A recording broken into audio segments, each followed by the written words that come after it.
हर हर महादेव।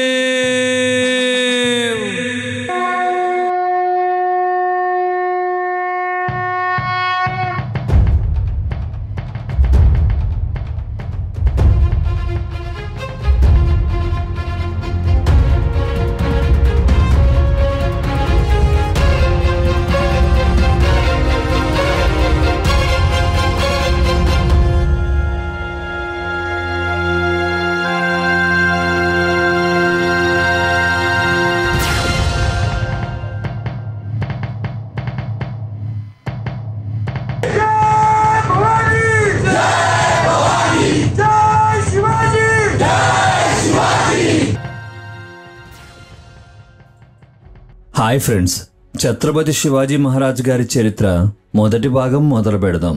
ఒకసారి అక్బర్ కమాండర్లో ఒకరు చిత్తూరు సామ్రాజ్యం మీద దాడి చేసి తిరిగి వచ్చారు.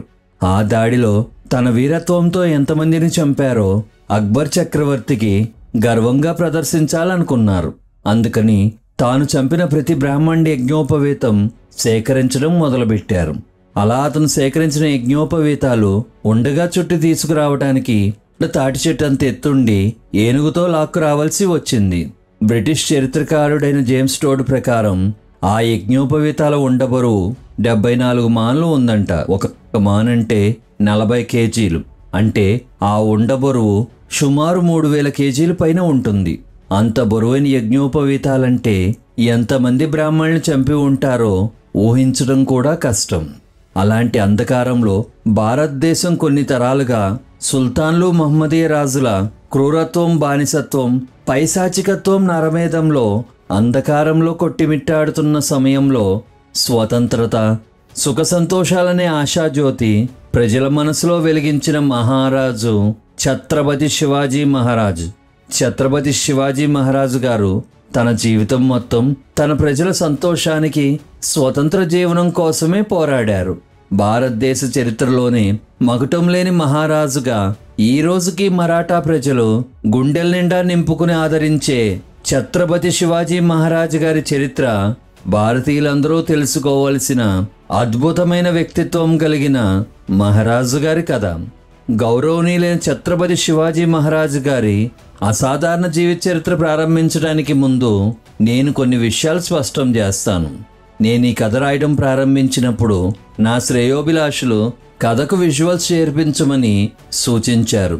అయితే ఆర్టిస్టులను సంప్రదించిన తర్వాత బొమ్మలు గీయించడం ఖరీదైన పని అని మేము గ్రహించాము.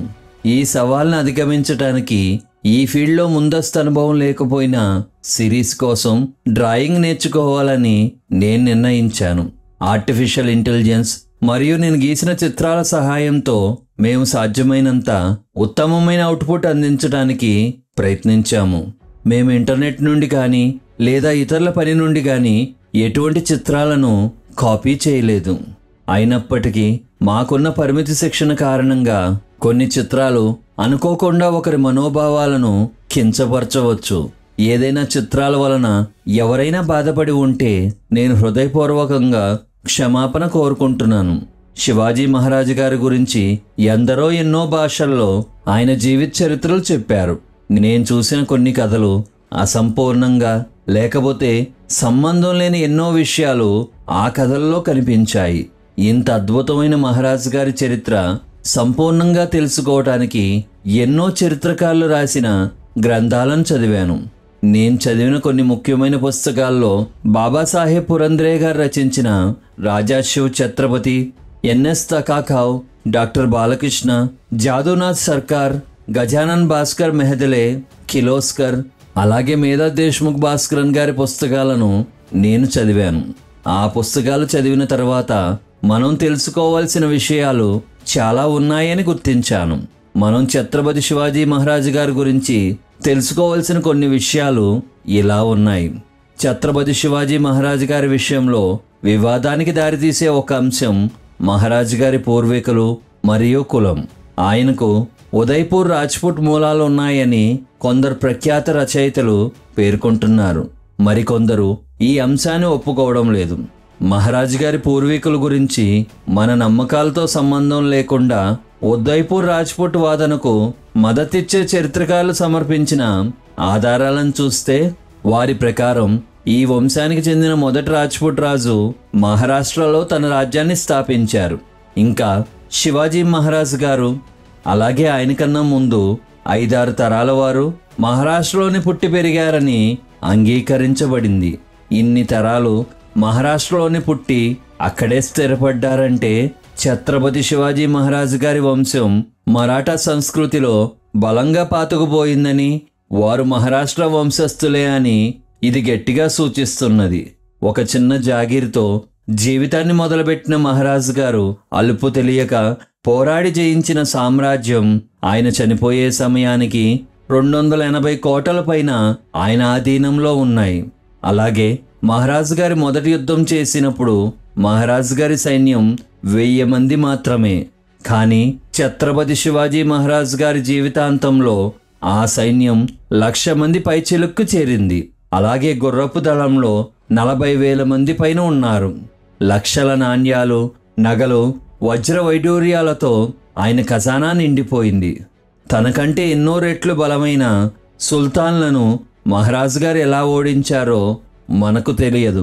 ఆయన గురించి ప్రస్తావించినప్పుడు ఆయన యుద్ధంలో విజయం సాధించారు అని ఒక్క మాటలో కొట్టేస్తారు. రామాయణం చెప్పమంటే కట్టే కొట్టే తెచ్చే అని చెప్పినట్లు ఉంటుంది. మహారాజు గారిని అన్నీ తానై రక్షించి ముందుకు నడిపిస్తూ ఆపదలు తొలగించింది మహారాజు గారు ఎంతో భక్తితో కొలిచే భవానీ అమ్మవారే.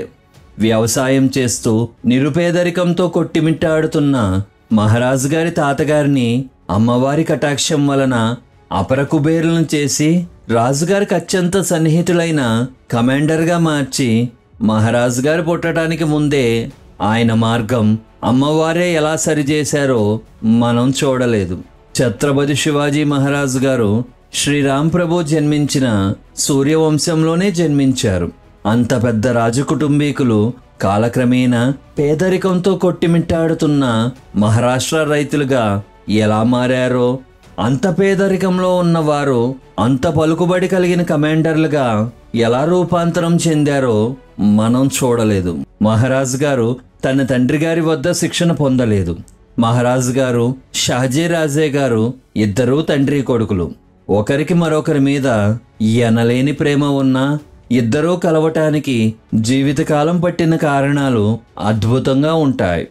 ఛత్రపతి శివాజీ గారి పూర్వీకులు మనకు బాగా తెలిసిన కథ అయిన పద్మావతి మహారాణి గారి వంశస్థులని, రాజ్పుట్లని మనలో చాలా మందికి తెలియదు. చాలామంది మహారాజు గారు తన రాజ్యాన్ని కాపాడుకుంటూ బీజాపూర్ రాజ్యం మీద వీరోచితంగా పోరాడారని చెప్తారు. కానీ నిజానికి మహారాజు గారి తండ్రి గారైన షాజీ రాజే గారు బీజాపూర్ సామ్రాజ్యంలో కమాండర్గా సేవలందించినందుకు ఆయనకి బీజాపూర్ సుల్తాన్ ద్వారా పూణే జాగీర్ బహుకరించబడింది. ఈ పూణే జాగీర్లో చిన్న వయసులో మహారాజు గారు నివసించేవారు. ఛత్రపతి శివాజీ మహారాజు గారికి దక్కిన ఈ చిన్న జాగీర్ నుండే మహారాజు గారు తన సామ్రాజ్యాన్ని నెలకొల్పారు. నిజానికి మహారాజు గారు బీజాపూర్ సుల్తాన్ మీద యుద్ధం చేసే నాటికి ఆయన వయసు 17 సంవత్సరాలు మాత్రమే. జాగిరి పాలనా వ్యవహారం అలాగే యుద్ధ తంత్రాలు రచించడానికి అనుభవం ఉన్న అధికారులు ఎవరు మహారాజు గారి వద్ద లేరు. ఆయన జాగిరి పాలన చేసి పెడుతున్న దాదాజీ గారు చనిపోయిన తర్వాత జాగిరి పాలన, యుద్ధ తంత్రాలు అన్నీ చిన్న వయసులోనే మహారాజు గారు చూసుకునేవారు. బీజాపూర్తో జరిగిన మొదటి యుద్ధంలో మహారాజు గారి వెనక నుంచున్న సైన్యం ఆ జాగీర్లో నివసించే మావల్ అడవి తెగలవారు. ఇలా రాజ్యస్థాపన కొరకు మహారాజు గారు కొన్ని సంవత్సరాలు ఎంతో కష్టమైన ప్రణాళిక ఎలా రచించారో ఎవరూ చెప్పరు. ఛత్రపతి శివాజీ మహారాజ్ గారు, ఆయన కుమారులు సంభాజీ మహారాజ్, అలాగే రాజారాం మహారాజ్ గారి వీరత్వం కారణంగా భారతదేశంలో ముస్లిం రాజ్యాలు అంతరించిపోయాయి అనటంలో అతిశయోక్తి లేదు. ఛత్రపతి శివాజీ మహారాజ్ గారు శ్రీశైలం పుణ్యక్షేత్రం దర్శించి ఆ పవిత్రతకు మంత్రముగ్ధులై సన్యాసం తీసుకుని అక్కడే శరీరం చాలించాలనుకున్నారని చాలామందికి తెలియదు. అలాగే శ్రీశైలం పవిత్ర క్షేత్రంలో భక్తుల కోసం ఎన్నో కట్టడాలు కట్టించారని మనకు తెలియదు. ఛత్రపతి శివాజీ మహారాజ్ గారికి శ్రీ భక్త తుకారం గారితో ఎలా పరిచయం ఏర్పడిందో, అలాగే సమర్థ రామదాస్ గారితో మహారాజ్ గారి అనుబంధం ఎక్కడా వినపడదు. ఔరంగజేబ్ బంధిస్తే మహారాజ్ గారు బుట్టలో తప్పించుకున్నారని చెప్తారు. కానీ అసలు ఆ సంఘటన చూస్తే ఛత్రపతి శివాజీ మహారాజ్ గారిని మొఘల్ అధికారులు అతిథి మర్యాదలతో వేగంగా ఢిల్లీ తరలించడానికి 1.5 నెల పైన పట్టింది. మరి అలాంటి సమయంలో ఔరంగజేబ్ నుండి మహారాజ్ గారు తప్పించుకున్న భారతదేశం మొత్తం మొఘల సైన్యాలు మహారాజ్ గారి కోసం జల్లెడ పడుతూ ఉంటే ఛత్రపతి శివాజీ మహారాజ్ గారు కొండలు కోనలు దాటుతూ నదులు ఈదుతూ ఎంతో కష్టపడుతూ 6 మాసాల్లో కొంకణ్ ఎలా చేరారో ఎవరూ చెప్పరు. అలాగే ఛత్రపతి శివాజీ మహారాజ్ గారికి ఎందుకు పట్టాభిషేకం చేయవలసి వచ్చిందో ఎవరూ చెప్పరు. అలాగే మహారాజ్ గారిని ఆయన భార్య విషమిచ్చి చంపారని చెప్తారు. కానీ అలా చేయటానికి అవకాశమే లేదు. భారతదేశం మొత్తం శాసించే ఔరంగజేబ్ సైతం మహారాజు గారి పేరు చెప్తే గడగడలాడేవారంటే మహారాజు గారి పౌరుషం, యుద్ధతంత్రాలు ఎంత అద్భుతంగా క్రూరంగా ఉండేవో ఎవరూ సరిగ్గా చెప్పరు. మన దేశంలో వీరత్వానికి ప్రతీకగా నిలిచే రాజులు ఎందరో ఉన్నారు. కానీ ఛత్రపతి శివాజీ మహారాజ్ గారు వీరత్వంలోనే కాకుండా వ్యక్తిత్వంలోనూ ప్రపంచానికి దిక్సూచిగా నిల్చుంటారు. దేశంలోని రాజాదిరాజులందరూ ఛత్రపతి శివాజీ మహారాజు గారి పేరు చెప్తే భయపడేవారంట. మహారాజు గారు బ్రిటిష్ పోర్చుగీస్ సైన్యాలతో యుద్ధం చేశారని, తప్పు చేస్తే బ్రిటిష్ అధికారులను తడబడకుండా బంధించి చెరసాల్లో వేసేవారు మహారాజు గారు. మహారాజు గారు కానీ మరొక్క 10 సంవత్సరాలు జీవించి ఉంటే బ్రిటిష్ అధికారులను తరిమి తరిమి కొట్టి ఉండేవారంటంలో అతిశయోక్తి లేదు. తన మతం అంటే మహారాజు గారికి ఎంత మర్యాద గౌరవం ఉండేవో అంతే మర్యాద మిగతా మతాల మీద ఉండేవి. ఎప్పుడైనా యుద్ధానికి వెళ్ళిన చోట మహారాజు గారికి ఖురాన్ కనిపిస్తే ఆ ఖురాన్ని కళ్ళకద్దుకుని భద్రంగా ఉంచి దేశానికి చేరిన తర్వాత తన సైన్యంలో ఉన్న ముస్లిం అధికారులకి అప్పగించేవారు మహారాజు గారు. ఛత్రపతి శివాజీ మహారాజు గారు తన రాజ్యంలో ఆలయాలకి అలాగే మసీదులకు ఎటువంటి కొరత లేకుండా నిధులు సమకూర్చేవారు. మహారాజు గారి రాజ్యంలో ఏ మతం వారైనా సరే ఎటువంటి కట్టుబాట్లు లేకుండా వారికి నచ్చిన మతాచారాలు ఆచరించవచ్చు. ఛత్రపతి శివాజీ మహారాజు గారు పరాయి స్త్రీని కన్నెత్తి కూడా చూసేవారు కాదు. పరాయి స్త్రీలను తల్లితో సమానంగా గౌరవించేవారు. మహారాజు గారు తన రాష్ట్రంలోని ప్రజలకు ఎటువంటి ఇబ్బంది రానియకుండా చూసుకునేవారు. కొందరు ఆధారాలు లేకుండా ఛత్రపతి శివాజీ మహారాజు గారు ఎన్నో మత మార్పులు చేశారని, మసీదులు ధ్వంసం చేశారని అభియోగాలు వేస్తూ ఉంటారు. అలా తప్పుగా మాట్లాడేవారు నిజం నిరూపించడానికి చరిత్ర చూస్తే నిజం నిర్ధారణ అవుతుంది. నిజంగా ఛత్రపతి శివాజీ మహారాజు గారు అలాంటి హింసాత్మకమైన విషయాలు చేసి ఉంటే ఆయన సమయంలో ఔరంగజేబ్ వద్ద ఉన్న చరిత్రకారులు, బీజాపూర్ గోల్కొండ సుల్తాన్ల వద్ద ఉన్న చరిత్రకారులు, అలాగే పోర్చుగీస్ బ్రిటిష్ చరిత్రకారులు తమ పుస్తకాల్లో పొందుపరిచేవారు కదా. మహారాజును ద్వేషించే చరిత్రకారులు కూడా మహారాజు గారు యుద్ధంలో క్రూరుడని రాశారు, కానీ మతం మీద దాడి చేశారని ఎక్కడా రాయలేదు. అది ఛత్రపతి శివాజీ మహారాజు గారి వ్యక్తిత్వం. మహారాజు గారు ఏ మతం వారైనా స్వతంత్రంగా తన మతాచారాలు పాటించే దేశం స్థాపించాలన్నది ఆయన తపన. ఛత్రపతి శివాజీ మహారాజు గారి సమకాలిక హిందూ రాజులందరూ తమ రాజముద్ర ఉర్దూలో తయారు చేసి ఉపయోగిస్తే ఛత్రపతి శివాజీ మహారాజు గారు మాత్రం తన దేశ రాజముద్రని సంస్కృతంలో తయారు చేయించి వాడేవారు. మహారాజు గారు ఎంతో వెచ్చించి పోర్ట్లు కట్టించారు. మహారాజు గారికి అతిపెద్ద నౌకాదళం ఉండేది. అందులో భాగంగా ఎన్నో నావలు మహారాజు గారి రాజ్యాన్ని రక్షిస్తూ ఉండేవి. మహారాజు గారి సొంత అన్నయ్య చనిపోయిన చివరి చూపుకు నోచుకోలేక ఎంత బాధపడ్డారో ఎవరూ ప్రస్తావించరు. అలాగే షాజీరాజే గారి 2వ భార్యకి జన్మించిన సవతి తమ్ముడిని సరిచేయటానికి కొంకణ్ నుండి భారీ సైన్యంతో గోల్కొండ మీదుగా కర్ణాటక ఎలా వెళ్ళారో ప్రస్తావించరు. షాజీరాజే గారు అలాగే ఛత్రపతి శివాజీ మహారాజు గారి గొరిల్లా రణతంత్రం ఎలా ఉంటుందో ఎవరూ చెప్పలేదు. ఛత్రపతి శివాజీ మహారాజ్ గారి రాజ్యపాలన ఎలా ఉంటుందో మనకు తెలియదు. మహారాజు గారికి ప్రజలంటే ఎనలేని ఆదరాభిమానాలు ఉండేవి. మహారాజు గారి ప్రేమాభిమానాలు ఎలా ఉండేవో తెలియాలంటే యుద్ధానికి వెళ్తున్నప్పుడు తన సైన్యానికి ఆయన రాసిన ఉత్తరం చూస్తే అర్థమవుతుంది. ఆ ఉత్తరంలో మహారాజు గారు తన సైన్యాన్ని ఉద్దేశించి ఇలా రాశారు: మీరు ప్రయాణించేటప్పుడు హస్వాలకు ప్రయాణంలో అవసరమైన పశుగ్రాసం అంతా మీరే మోసుకుని వెళ్ళండి. మీకు దారిలో ఎక్కడైనా పశుగ్రాసం కొరత వస్తే ఏ ఊరిలో ఏ దేశంలో అయినా సరే సరైన ధర చెల్లించి అక్కడ రైతుల నుండి పశుగ్రాసం కొనండి. వారి నుండి ఉచితంగా లాక్కోవద్దు. ప్రయాణించేటప్పుడు ఎప్పుడూ పొలాల్లో నుండి ప్రయాణించి రైతులకు నష్టం కలిగించకండి. ఇది అసలే వేసవి కాలం కనుక మీరు దారిలో వంట చేసుకునేటప్పుడు పొలాలకు దూరంగా వంట చేసుకోండి. లేకపోతే వంటల్లో నుండి నిప్పురవ్వలు పొలంలో పడితే రైతుల కష్టమంతా అగ్నికి ఆహుతవుతుంది. అలాగే ఎవరైనా రాత్రి సమయంలో నిద్రించేటప్పుడు దీపం ఉంచి పడుకుంటే వారు కఠినంగా శిక్షించబడతారు. ఎందుకంటే రాత్రి సమయంలో ఎలుకలు వెలుగుతున్న దీపంలోని ఒత్తులను తీసుకుని వెళ్ళి పొలంలో వేస్తే పంట తగలడిపోతుంది. అందుకని జాగ్రత్త వహించాలి అని రాసేవారు మహారాజు గారు. ఛత్రపతి శివాజీ మహారాజు గారు అంతగా పట్టు సాధించి ఔరంగజేబును సైతం భయపెట్టగలగటానికి ఒక కారణం ఆయనకున్న గూఢచారి వ్యవస్థ. చరిత్రకారుల ప్రకారం భారతదేశంలోని ప్రతి రాజ్యంలోనూ మహారాజు గారి వేగులు చొచ్చుకుపోయి ఉండేవారు. మహారాజు గారి వేగుల వ్యవస్థకి అధిపతి బాహిర్జీ నాయక్. బాహిర్జీ నాయక్ ఎప్పటికప్పుడు అవసరమైన సమాచారం మహారాజు గారికి ఏకాంతంలో విచిత్రమైన వేషభాషల్లో తీసుకువచ్చేవారు. ఉదాహరణకు మహారాజు గారు ఔరంగజేబ్ తన పూణే పట్టణం మీద దాడి చేసినందుకు ప్రతీకారంగా గుజరాత్లోని సూరత్ని కొల్లగొట్టారు. ఏ వర్తకుడి వద్ద ఎంత డబ్బు ఉంది, వజ్రాలు ఎక్కడ దాచి ఉంచారనే విషయాలు బాహిర్జీ నాయక్ గారు ముందే భిక్షగాడి వేషంలో సూరత్ అంతా సంచరించి ఆ సమాచారాన్ని సేకరించి మహారాజు గారు సూరత్లోకి ప్రవేశించగానే ఆయనకు సమర్పించాడు. అంత పటిష్టమైన మహారాజు గారి వేగుల వ్యవస్థ గురించి పెద్దగా చెప్పరు. అలాగే ఛత్రపతి శివాజీ మహారాజు గారు ఔరంగజేబ్ మేనమామ శాస్తాఖాన్ వేళ్లు నరికిన కథను అందరూ చెప్తారు.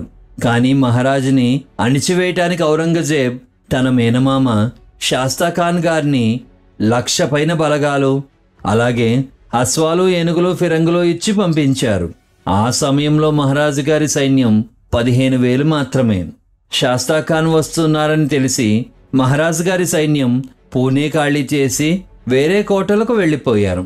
శాస్తాఖాన్ పూణే చేరి మహారాజు గారి ఇల్లైన లాల్ మహల్నే తన ఇల్లు చేసుకున్నాడు. పూణేలో శాస్తాఖాన్ 4 సంవత్సరాల సమయం ఉన్నారు. కానీ నిజానికి ఛత్రపతి శివాజీ మహారాజు గారి మీద తన కింద అధికారులను దాడి చేయమని చెప్పేవారు, కానీ ఆయన ఎప్పుడూ దాడి చేయలేదు. అందుకు కారణం భయం. శాస్తాఖాన్ పూణే చేరేసరికి భయం గుప్పెట్లోకి వెళ్ళిపోయి నిత్యం సైనికుల వలయంలో భయపడుతూ బ్రతికాడు. అందుకు కారణం మహారాజు గారి మీద దాడి చేయటానికి మరాఠా దేశంలో ప్రవేశించిన తర్వాత వారికి దారిలో మైదాన ప్రాంతంలో ఒక చిన్న కోట ఎదురైంది. శాస్తాఖాన్ ఆ కోట గురించి తెలుసుకుంటే అది మహారాజు గారి సంరక్షణలో ఉందని, మహారాజు గారి కమాండర్ దాని రక్షణ చూస్తున్నారని, ఆ కోటలో 1500 నుండి 2000 వరకు సైనికులు ఉన్నారని తెలిసింది. ముందుగా ఆ కోటను గెలిస్తే తన శక్తి ఏమిటో మహారాజు గారికి అర్థమవుతుందని భావించి 1,00,000 సైన్యంతో శాస్తాఖాన్ ఆ కోట మీద దాడి చేశాడు. 1-2 రోజుల్లో కోటను గెలుస్తామనుకున్న శాస్తాఖాన్కు ఆ కోట మీద పట్టు సాధించటానికి 2 నెలల పైన పట్టింది. అదీ కాకుండా వారి సైన్యం ఎంతగానో నష్టపోయారు. ఇది గమనించిన శాస్తాఖాన్ అతి సునాయాసమైన కోట జయించటానికే ఇంత సమయం పడితే శత్రు దుర్భేజమైన కోటలు మహారాజు గారి వద్ద ఎన్నో ఉన్నాయి. అదీ కాకుండా మహారాజు గారి పేరు స్మరిస్తే చాలు మరాఠా సైనికుల్లో పెరుగుతున్న ధైర్యం, తెగింపు చూసి శాస్తాఖాన్ ప్రాణం గుప్పెట్లో పెట్టుకుని ఎటూ వెళ్ళక లాల్ మహల్లోనే జీవించాడు. శాస్తాఖాన్ ఆ చిన్న కోటను జయించటానికి వాడిన రణనీతులు, అలాగే మరాఠా సైన్యం ఆ కోటను రక్షించడానికి వాడిన యుద్ధ తంత్రాలు అద్భుతంగా ఉంటాయి. ఇవన్నీ క్షుణ్ణంగా చూస్తే ఛత్రపతి శివాజీ మహారాజు గారి కష్టం, వ్యక్తిత్వం మనకు అర్థమవుతాయి. ఛత్రపతి శివాజీ మహారాజు గారి వద్ద అత్యంత పరాక్రమవంతులైన తానాజీ మలుసరే, నేతాజీ పాల్కర్, బాజీ ప్రభు దేశపాండే, కొండాజీ ఫర్జాన్, సోనోబాత్ హంబీరావ్ మొహతే, అలాగే దౌలత్ ఖాన్ వంటి సైన్యాధిపతులు ఉండేవారు. ఈ మరాఠా యోధులందరూ స్వతంత్రం కోసం, అలాగే మహారాజు గారి రక్షణ కోసం వారి ప్రాణాలను కూడా లెక్క చేయకుండా పోరాడేవారు. అంతటి వీరులు యోధుల వీరగాథలు ఎవరూ చర్చించరు. వచ్చే భాగం నుండి ఛత్రపతి శివాజీ మహారాజు గారి సంపూర్ణ చరిత్రతో పాటు అలాగే మహారాజు గారి సైన్యాధికారుల చరిత్రతో కలుద్దాం. Bye friends.